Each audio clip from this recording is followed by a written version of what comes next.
Hi అండి, అందరికీ నమస్కారం. అందరికీ I wish you a very happy new year అండి. ఇదేంది న్యూ ఇయర్ వచ్చి ఇన్ని రోజులు అయింది ఇప్పుడు చెప్తుంది అనుకుంటున్నారా? న్యూ ఇయర్కి నేను చెప్పలేదు కాబట్టి ఇప్పుడు చెప్తున్నాను. పాపకు కొంచెం చూస్తుండి కుదరలేదు. ప్రస్తుతానికి ఈరోజు సంక్రాంతి మా అమ్మ వాళ్ళ ఇంటికి వచ్చున్నాను. ఇక్కడ వేసిన ముగ్గులు మీకు చూపిద్దామని వీడియో తీస్తున్నాను. చూసి ఎలా ఉందో కామెంట్ చేయడం మర్చిపోకుండా ఒక లైక్ వేయండి. అలాగే మన ఛానల్ని సబ్స్క్రైబ్ చేసుకోండి.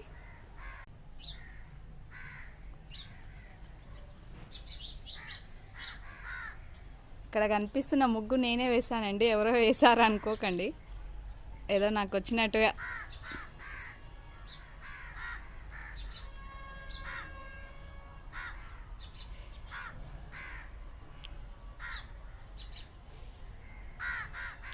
ప్లీజ్ ఎలా ఉందో కామెంట్ చేయడం మర్చిపోకండి, ఒక లైక్ ఇచ్చుకోండి.